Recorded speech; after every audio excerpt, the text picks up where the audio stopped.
मेरे अज़ीज़ दोस्तों, आज मैं आपको एक बहुत महान सिंगर जिनके गले में भगवान की आवाज़ थी, भगवान ने उनके गले को बहुत खूबसूरत अंदाज़ में बनाया था। उनका नाम था मुकेश। वो बहुत खूबसूरत गाने वाले थे। उनके उनके गले में बड़ा सोच था, बड़ा दर्द था, वो बड़ा रोमांस था। वो हर किस्म के गाने बड़े खूबी के साथ गाते।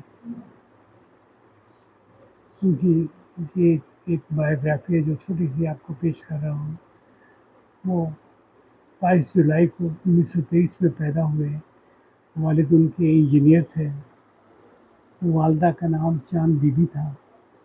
ये 10 बहन भाई थे। ये छठे नंबर पर आते थे। उनको गुनगुनाने का बड़ा शौक था और ये अक्सर गुनगुनाते रहते हैं। उनकी बड़ी बहन को भी गाने का शौक था। उन्होंने एक गुरुजी को हायर किया हुआ था। वो उनको लेसन आके देता। तो ये भी चुपके चुपके उनका लेसन लेते हैं और उसी तरह उसकी प्रैक्टिस करते हैं और फिर गाना गाते हैं।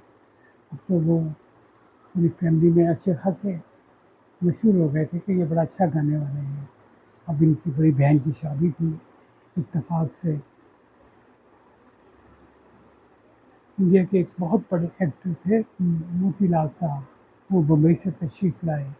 वो इनके अजीज़ भी थे। तो जब शादी में आए तो लोगों ने कहा कि यहाँ हमारे एक नौजवान लड़के हैं, साहबज़ादे हैं, आप इनका गाना सुनिए। तो उन्होंने गाना सुना तो बड़ा उनको पसंद आया, बड़ा एप्रिशिएट किया और कहा कि इसको बम्बई में साथ ले जाऊँगा।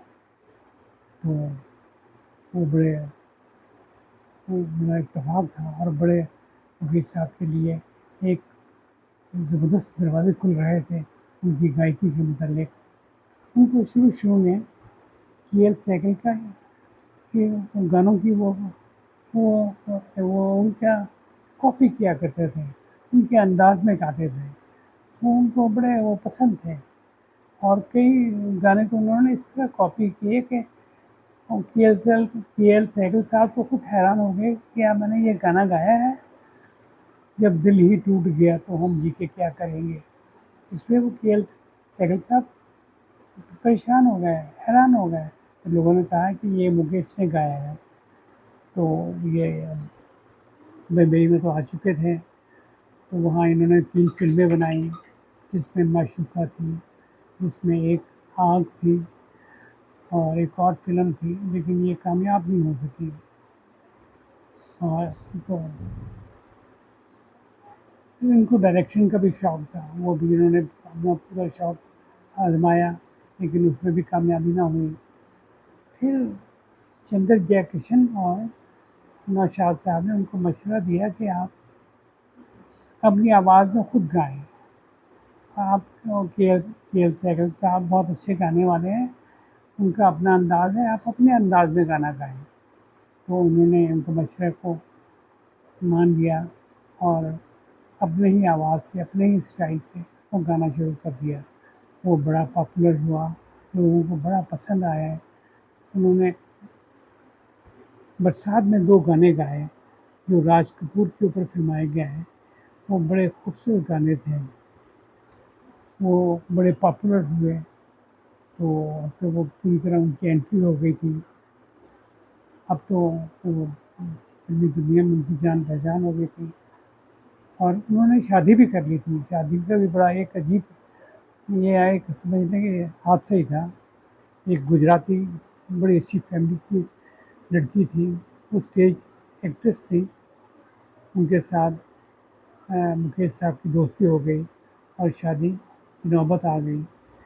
तो लेकिन वो गुजराती जो थे से लड़की के वालिद थे गुजराती, वो नहीं मान रहे थे। गुजराती फैमिली वाले नहीं मान रहे थे। लेकिन इन्होंने भाग कर छुप कर एक मंदिर में जाके शादी कर ली।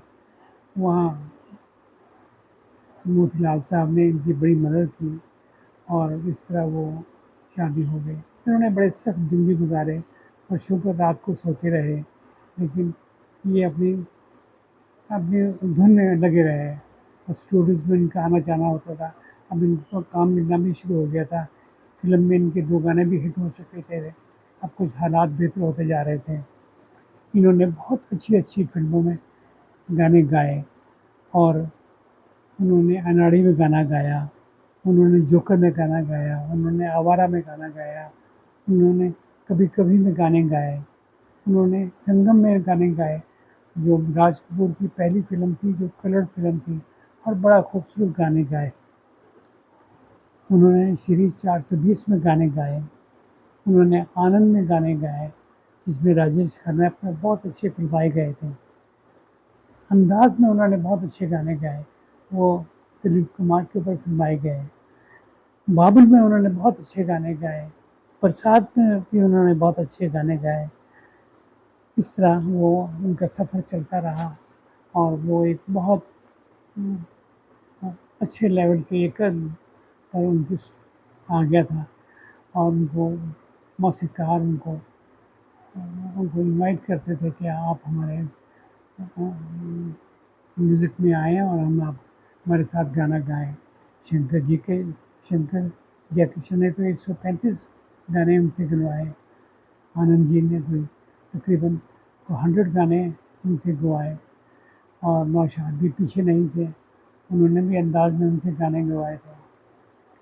और इसी तरह वो बड़े हद अज़ीज़ हो गए, तो उन्हें हुकूमत हिंदुस्तान की तरफ से बड़े इनामात भी मिले, मेडल्स भी मिले और लोग बहुत उन्हें पसंद करने लगे। सबसे बड़ा इनाम तो लोगों की मोहब्बत होता है, उसमें उन्हें बड़े लोग उनके गाने सुनते और बड़े एंजॉय करते। और ये दौर था 1950 का और 1960 का। उनमें तो इनमें लाजवाब गाने गा रहे हैं उस वक़्त।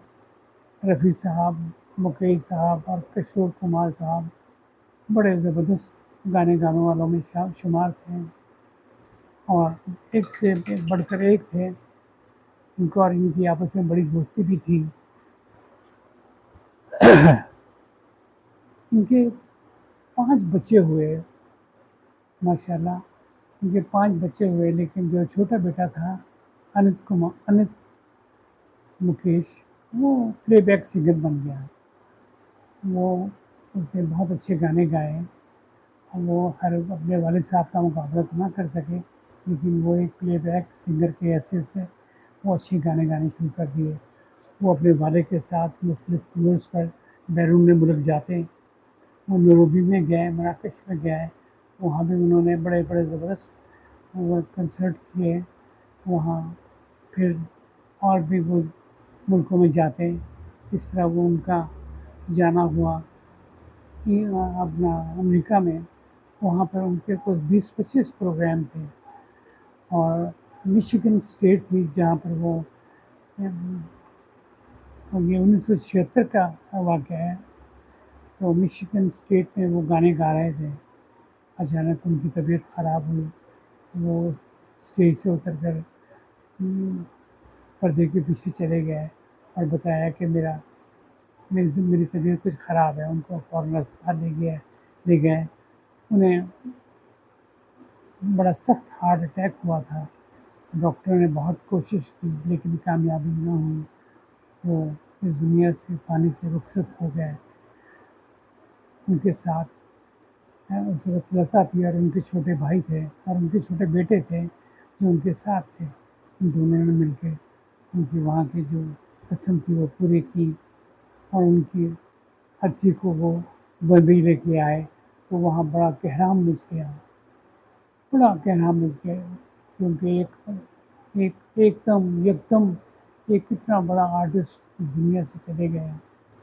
किशोर कुमार भी उनके आँसू निकल आए, रफ़ी के भी आँसू निकल आए।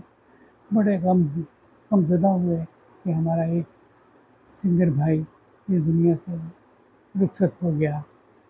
उन्होंने लता के साथ भी और आशा के साथ भी बड़े अच्छे ट्वीट गाने गाए। उनकी अल्लाह ने उन्हें खुदा ने बड़ी शोहरत अता की और वो एक बहुत नेक दिल, बहुत अच्छे इंसान थे। वो अपने घर वालों के लिए, अपने जो उनके साथ उनके काम करने वालों का बड़ा ख़्याल रखते थे। ये मेरी आज की स्टोरी, उम्मीद है कि आपको पसंद आई होगी। तो इंशाल्लाह मैं आइंदा भी ये छोटी-छोटी स्टोरियाँ लेकर पेश होऊँगा, हाज़िर होऊँगा। और हमारे जो मुकेश साहब थे 1976 में वो इंतकाल कर गए इस हार्ट अटैक की वजह से ही। तो ये एक ना भूलने वाला वाक़या था, लेकिन हिंदुस्तान और पाकिस्तान के लोग उनको ना भूल सके, ना भूलेंगे जब तक ये फ़िल्म इंडस्ट्री है। ये उनका नाम हमेशा जगमगाता रहेगा। ये थी मेरी आज की स्टोरी। खुदा हाफ़िज़, अस्सलाम।